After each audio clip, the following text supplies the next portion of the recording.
Good evening. Shawn here with Accelerators Organization, ready for another mentor session.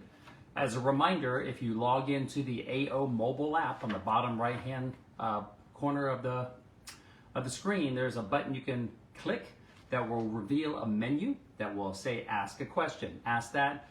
Hopefully, as you watch some of these mentor sessions, you're going to start to think of some questions that you have in your business, and you can submit more questions, and our mentors are ready. So let's get this thing started. The first question comes from Kimberly, and Kimberly says, when you're about to launch a product that requires a box, what are some suggestions or requirements on the box design that helps maximize marketing? The background is I'm a hairstylist. I'm getting ready to launch a product, and I want to make sure that as I ship my boxes out, I do not miss any marketing opportunities. Okay, I've got about 4 different mentors answering this for you that ship out boxes.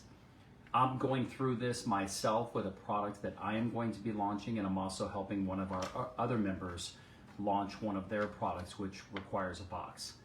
One of the main things that you want to make sure include is a card in the box somewhere that gives instructions on how to use the product.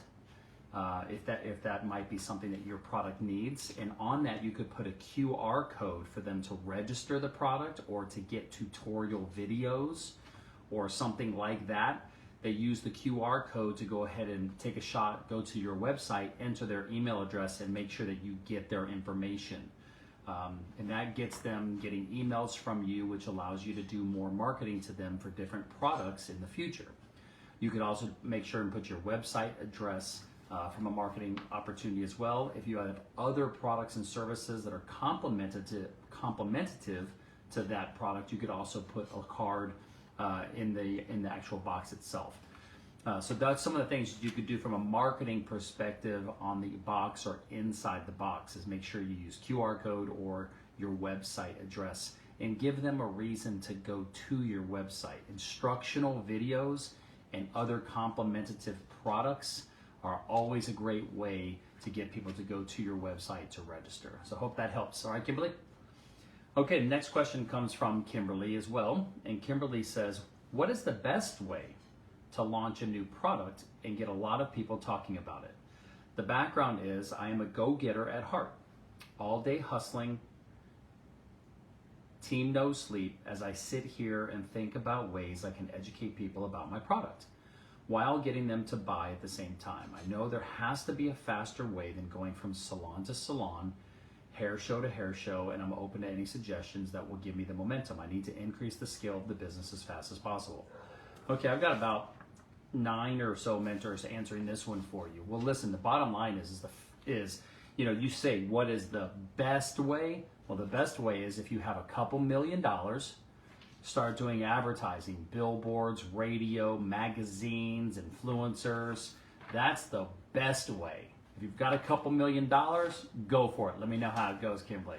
I'm assuming you don't have a couple $1 million, and so you're looking for ways that are maybe a little bit more organic. Listen, the bottom line is marketing requires money if you really want to move fast. The more marketing dollars you have to throw at advertising, the faster your company's going to grow. This year, I did not do a lot of marketing for AO. I focused on throwing the best events that we could, getting some organic traffic, and we actually lost members this year as far as the number of members that we have in our organization. And so next year, you're going to see I'm going to be putting a lot of time and a lot of money into marketing so that we can start growing the organization again. This year, I had a lot of different things that I was working on, and so I just didn't do as much marketing. But the business did not grow as much as I would like it to because I didn't do any advertising. Now, a no-cost solution from advertising is just getting in front of as many people as possible, getting them on your email list, and continuing some sort of email marketing program to your database. So social media is a great place for that. I built AO all through Instagram. So I used to do live streams multiple times a day. I put myself out there, I answered questions, I coached people, I mentored people, I answered questions, and built relationships with people, and they learned to trust me over time, and eventually joined AO, and that's how AO was started. So so those are the ways. You just got to get in front of as many people as possible and get people onto your email list. Social media is probably the best way to grow an audience, provide value, build up trust, get them to like you, get them to know you, get them to trust you, so that they'll start buying your products and services. But the best way is if you have a couple $1 million and you can do advertising. Sometimes we don't have availability of the best way. Okay. When you ask questions like that in the future, you might want to say, what is the best way when my budget is $1,000 a month, $2,000 a month, $500 a month, $10,000 a month? That'll help us understand what you're working with, so that we can give you better guidance on what you have available to you as far as resources. Okay, hope that helps. Okay, the next question comes from Kimberly. Okay, Kimberly says, is it okay to do a pre-launch and pre-orders without product in hand? The background is I'm a hairstylist. I have a product that I'm working on, and I was wondering, is it okay to do a virtual soft launch? We are in the rendering phase of my product, and I just want to know, is it okay to start talking about it and creating a buzz without having everyone anticipating for it to come out, while collecting enough capital dedicated for the product on it comes out? Okay, that's a lot of weird words I didn't understand that made sense, but I think what you're asking is it okay to do a pre-launch and talk about the product and maybe even get pre-orders? Absolutely. One of the most common industries that do this is people that are authors and write books. A lot of authors that might have, a significant amount of followers or what have you, and they want to go for that New York Times bestseller list. What they might do is, for 6 months, they might have people pre-order the book. And that way, when they officially launch, let's just say they officially launch on January 1st, but they've been taking pre-orders for 6 months, that's working the system a little bit. So when they actually launch on January 1st, all of those pre-orders count towards that first week. And if you sell X amount of books within your first week, according to the book world, you can possibly make the New York Times bestseller list. It's kind of a crooked little system, if you will, but absolutely, you can set up a simple landing page that it talks about the product, maybe shows the product imagery and what have you, the product description, and then a pre-purchase section. Tells people that you'll notify them when the product exists. And if they trust you enough, just like Kickstarters, if they trust you enough, they'll go ahead and place the order knowing they're not going to get it until some date in the future. So absolutely, I think the sooner you can start talking about your product, the better. Okay. All right, the next question comes from Stella, and Stella says, "What should I do if a hired person is not being responsive?"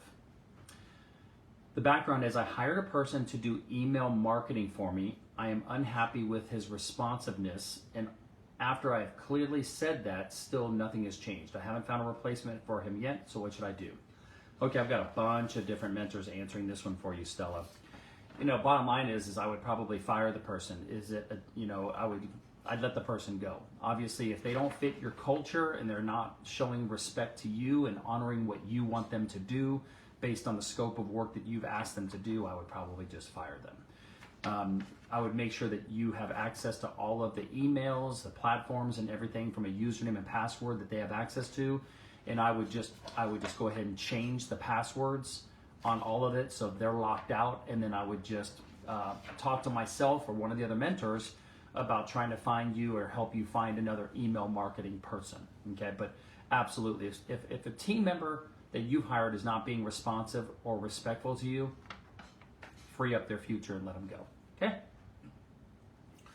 All right, the next question comes from Stella, and Stella says, "How do I inform the customers about price increases, and do I even have to do it?" The background is, I own an activewear brand for women, and I am considering a slight increase in the prices of the products we sell, mostly leggings. Shawn mentioned somewhere that a slight increase of 8% yearly is standard and usually accepted well by customers. I'm trying to figure out how to communicate this with my existing customers and followers on social networks. Some customers might complain. How do you handle this? Okay, I've got about 10 different mentors answering this. My question for you is, do your existing customers continue to keep buying the products from you? And if so, I can understand how they might say something about a price increase, but you know, if I'm talking about shirts and activewear and things like that, when I want to buy something, I simply go to the website, see what the cost is, and I buy it. I probably, unless I'm buying it like every week and every day, I'm probably not even going to notice that a price increase of 8% or 10% even happening. If you go from $50 to $55 on an apparel item, I don't think people are going to notice unless they're ordering so often that, you know, they may notice. But in the legwear, activewear industry, prices have been going up across the board because of supply chain and the cost of goods. Everybody is pretty susceptible to knowing that the prices for activewear has been increasing. So I don't even think it'd be something that I would even announce. The only time that you might want to announce a price increase to your existing customers is if you have a subscription business model. So like AO is $99 a month. If it was going to go to, and that's getting, you know, recurring billed on people's credit cards, if I was going to do a price increase like Netflix or anything, I would send out an announcement and say, hey, effective January 1st, our price is increasing from $99 to $109 per month. If you are okay with that, you don't need to do anything. It's just going to happen. If you want to cancel, you know, make sure you go in before the first of the month and cancel. But on just clothing items and things that people go online to order, I don't even think it's a big deal, Stella. I say make the price whatever you need it to be able to be profitable, and don't worry about making the announcement. Okay? Okay, the next question comes from Rohit. And Rohit says, how would we make the environment of our retail store to feel exotic? The background is our unique selling proposition is to be more affordable than our customers. But I sell exotic snacks and drinks from around the world that you don't get at your big box stores. I want the environment to feel exotic and different than other retail stores. I want customers to feel they have entered an exotic place. Okay, Rohit, I don't have any other mentors answering this because I'm not sure that there's any other mentors that have merchandising experience. I don't have merchandising experience, but there's a television show here in the United States. I don't know if you have availability to watch any of these shows in Canada, but it's called The Prophet. I would highly recommend that you search and see if you can buy the episodes on The Prophet and start watching as many of those shows as possible, because one of the things that Marcus, the head guy on the show, is he would go into a lot of retail stores after he invested in the company, and he would help the merchandising and the layout of those stores to make them more profitable. And so he was really good at that. If you wanted to make your store, you know, more exotic, I would hire an interior designer who specializes in merchandising and have them come in there and help you. We don't have any mentors in the group that do that, but that's what I would do. Is I would search for interior designers, for commercial interior designers with a specific emphasis on merchandising. One of the things you could do is go into many of the other stores, grocery stores, what have you, and ask them if they know anybody in your area and see if you might be able to find a connection. But that's what I would do. Okay, the next question and last question comes from a new member, Jade, and Jade says, how do I help people and get my name out there when a competitor is going out of business? Should I comment on their closing post and put my name out there, or message them asking to send customers to me that they can't help anymore? The background is I sell vinyl to crafters. Some people like to buy just sheets, why some people like to buy it by the yard, while some people. A local business that is pretty big that also offers sheets like I do is going out of business. They have a parent company that also offers it in rolls, but some of their products you have to buy in 50-yard rolls that most people don't want, and the parent company will not be offering sheets. Okay, I certainly think it's worth contacting the existing business that's going out of business and find out if you might be able to purchase their email list or their customer database. If you could get access to all of their customer emails and database and Facebook groups or anything like that, that would give you a great place to start marketing your products to those existing people who are already customers. That'd be fantastic.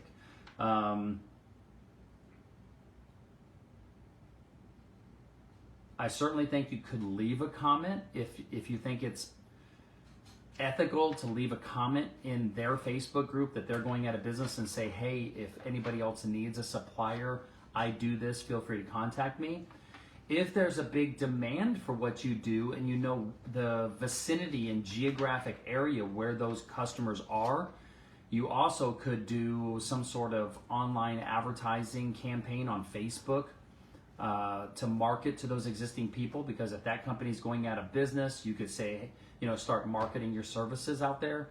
So yeah, I don't think that that's a bad idea. I just would be very careful to not look too cheesy and look like you're trying to manipulate on their page. And I always think it's kind of weird when someone solicits their own business on somebody else's Facebook page or Facebook group.